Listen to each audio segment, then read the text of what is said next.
Hello friends, എല്ലാവർക്കും മഹാലക്ഷ്മി സീരിയലിൻ്റെ ഇന്നത്തെ എപ്പിസോഡിൻ്റെ റിവ്യൂയിലേക്ക് സ്വാഗതം.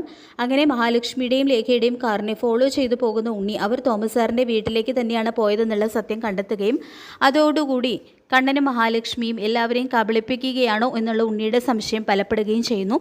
പിന്നീട് കണ്ണൻ അനന്തുവിനും ലേഖയ്ക്കും മഹിക്കും വാങ്ങിച്ച വിഷുക്കോടിയും ലേഖയ്ക്കും മഹിക്കും വാങ്ങിച്ച ഓർണമെൻറ്റ്സ് എല്ലാം അനന്തുവിനെ ഏൽപ്പിക്കുന്നു. പിന്നീട് വിഷുവിൻ്റെ അന്ന് സദ്യ കഴിക്കാനായിട്ട് നീ വരില്ലേ എന്ന് അനന്ത് ചോദിക്കുമ്പോൾ മാക്സിമം വരാൻ നോക്കാമെന്നും ഒരുത്തൻ ജോലിയൊന്നും ഇല്ലാത്തതുകൊണ്ട് എപ്പോഴും എൻ്റെ പുറകെയാണെന്നും അതുകൊണ്ട് മഹിയെ കാണാൻ തോന്നുമ്പോഴൊന്നും ഓടി വരാൻ പറ്റില്ലല്ലോ എന്ന് പറഞ്ഞുകൊണ്ട് കണ്ണൻ വല്ലാതെ ഇമോഷണൽ ആകുന്നുണ്ട്. പിന്നീട് ഉണ്ണി നടന്നതെല്ലാം വാമനോട് പറയുന്നു. കണ്ണൻ അറിഞ്ഞുകൊണ്ട് തന്നെയായിരിക്കും അവളുടെ വയറ്റിൽ ആ കുഞ്ഞു വളരുന്നത് എന്ന് വാമൻ പറയുമ്പോൾ കരുണയുടെ അച്ഛനും മേഘേട്ടനും അമ്മാവനും ഒക്കെ ഇപ്പോൾ കുറച്ച് ക്ഷീണത്തിലായതുകൊണ്ട് ഈ നാടകം ഞാനായിട്ട് തന്നെ പൊളിക്കുമെന്നും വിഷുവിനപ്പുറം ഇത് പോകില്ല, മേഘേട്ടനെ വീഴ്ത്തിയതും കണ്ണേട്ടൻ തന്നെയാണോ എന്ന് എനിക്ക് സംശയമുണ്ട്. എൻ്റെ അച്ഛൻ ഉണ്ടായിരുന്നെങ്കിൽ ഇങ്ങനെയൊന്നും സംഭവിക്കില്ലായിരുന്നു എന്ന് ഉണ്ണി പറയുന്നത് കേട്ട് വാമൻ വല്ലാതെ തന്നെ അസ്വസ്ഥനാവുന്നുണ്ട്. സ്വന്തം അച്ഛനെ കൊന്ന കൊടും ക്രൂരനോട് തന്നെയാണ് താൻ ഇതെല്ലാം പറയുന്നത് എന്നൊന്നും അറിയാതെയാണ് ഉണ്ണി ഇത് പറയുന്നത്. പിന്നീട് അങ്ങനെ കണ്ണൻ വീട്ടിലെത്തി ദുർഗയ്ക്കും ഉണ്ണിക്കും കരുണയ്ക്കുള്ള വിഷുക്കോടിയെല്ലാം നൽകുന്നു. നിങ്ങൾക്ക് മാത്രമല്ല കരുണയുടെ അച്ഛനും മുത്തശ്ശിക്കുള്ളത് എല്ലാം ഉണ്ടെന്നും പറഞ്ഞുകൊണ്ടാണ് കേട്ടോ കണ്ണൻ സമ്മാനങ്ങളൊക്കെ നൽകുന്നത്. കരുണയ്ക്ക് വിഷുവിന് ഒരു സ്പെഷ്യൽ സമ്മാനം വെച്ചിട്ടുണ്ടെന്നും അത് നമ്മുടെ ജ്വല്ലറിയിലെ ലേറ്റസ്റ്റ് ഫാഷനിലുള്ള നെക്ലസ് ആണെന്നും പറയുമ്പോൾ അത് കണ്ട് കണ്ണ് തള്ളി പോവാണ് കേട്ടോ കരുണയുടെ. ഞാൻ എൻ്റെ ജീവിതത്തിലേക്ക് കടന്നു വന്നവൾക്ക് ഇതുപോലെ ഇഷ്ടം പോലെ നെക്ലസ്സുകളൊക്കെ വാങ്ങിച്ചു കൊടുത്തു. അതൊക്കെ നോട്ടയിട്ടുകൊണ്ട് തന്നെയാണ് അയാൾ എൻ്റെ ജീവിതത്തിലേക്ക് വന്നതെന്ന് എനിക്ക് മനസ്സിലായില്ല എന്നെല്ലാം കണ്ണൻ പറഞ്ഞുകൊണ്ട് അവരുടെ മുന്നിൽ ഇമോഷണൽ ആവുന്ന പോലെയൊക്കെ അഭിനയിക്കുന്നുണ്ട്. ശേഷം കണ്ണൻ പോയതിന് ശേഷം മോൾക്ക് സന്തോഷമായല്ലോ, ഒരുത്തി പടിയിറങ്ങി പോയപ്പോൾ നമ്മുടെ ജീവിതത്തിൽ വന്ന് തെളിച്ചം കണ്ട മോളെ, ഇനി അവൻ്റെ സ്വത്തുക്കളും ഇതുപോലെ മോളുടെയും ഉണ്ണിയുടെയും കയ്യിൽ വന്നു ചേരും. അല്ലെങ്കിലും എല്ലാ ഓണത്തിനും വിഷുവിനും ഞങ്ങൾക്ക് എല്ലാവർക്കും ഡ്രസ്സും സമ്മാനങ്ങളൊക്കെ വാങ്ങി തന്നിരുന്നത് കണ്ണനാണ്. അവൾ വന്നതിന് ശേഷമാണ് എല്ലാത്തിനും മാറ്റം ഉണ്ടായത്. ഇനി എല്ലാം പഴയതുപോലെയാവും, അതിൻ്റെ സൂചനയാണെന്ന് പറഞ്ഞുകൊണ്ട് ദുർഗ മനസ്സ് നിറഞ്ഞ് സന്തോഷിക്കുമ്പോൾ കരുണയും വല്ലാതെ തന്നെ ഹാപ്പി ആവുന്നുണ്ട്. അങ്ങനെ കരുണ ആ നെക്ലസ്സൊക്കെ ഇട്ട് അതിൻ്റെ ഭംഗി ഇങ്ങനെ കണ്ണാടിയിൽ നോക്കി ആസ്വദിച്ചുകൊണ്ട് നിൽക്കുകയാണ്.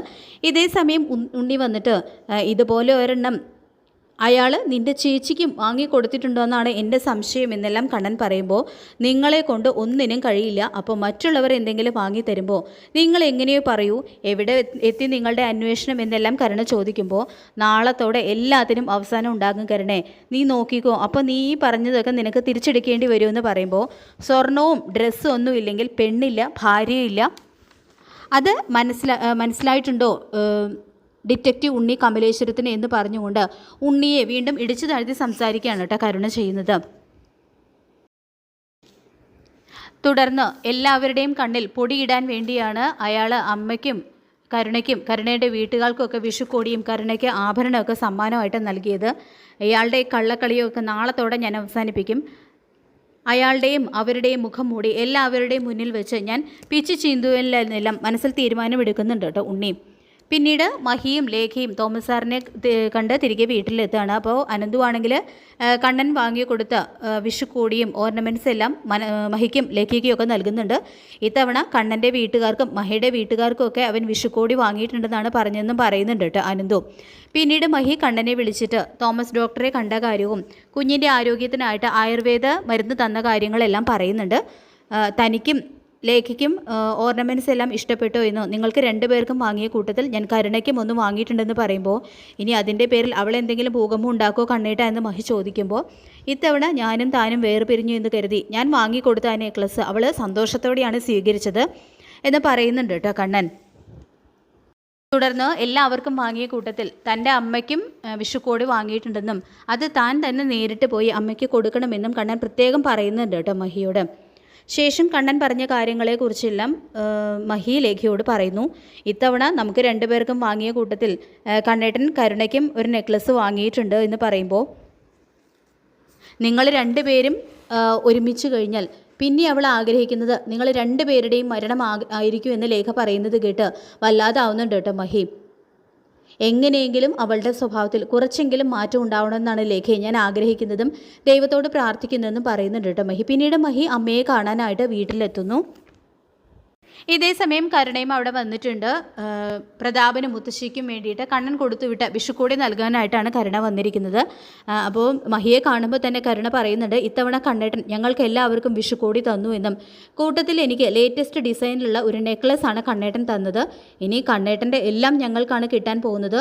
നിനക്ക് അതൊക്കെ കണ്ട് വെറും കാഴ്ചക്കാരിയായിട്ട് നിൽക്കാനേ പറ്റൂ എന്നെല്ലാം അഹങ്കാരത്തോടുകൂടി മഹിയെ കുത്തി കരുണ പറയുമ്പോൾ, നീ കൂടുതൽ ഞെളിയേണ്ട കാര്യമൊന്നുമില്ല.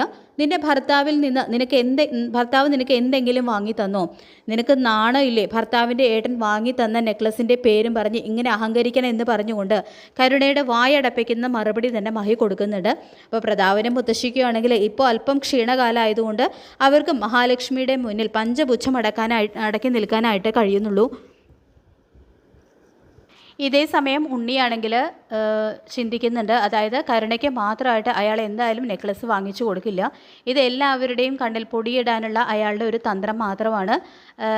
കണ്ണേട്ടൻ്റെ മുറിയിൽ തപ്പിക്കഴിഞ്ഞാൽ അതിൻ്റെ ബില്ല് കിട്ടാതിരിക്കില്ല. കാരണം സ്വന്തം ജ്വല്ലറി ആണെങ്കിൽ പോലും കണ്ണേട്ടൻ ബില്ലില്ലാതെ നെക്ലസ് ഒന്നും വാങ്ങിക്കില്ല എന്നുള്ള കാര്യം ഉണ്ണിക്ക് ഉറപ്പാണ്.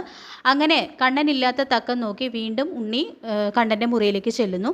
അപ്പോൾ അവിടെ ഡ്രോയറിൽ നിന്നും നെക്ലസ് വാങ്ങിച്ചതിൻ്റെ ആ ബില്ല് കണ്ടെടുക്കുന്നുണ്ട് കേട്ടോ ഉണ്ണി. അപ്പോൾ അതിൽ നിന്നും 3 നെക്ലസ്സാണ് വാങ്ങിച്ചിരിക്കുന്നത് എന്നുള്ള കാര്യം ഉണ്ണി മനസ്സിലാക്കുന്നു.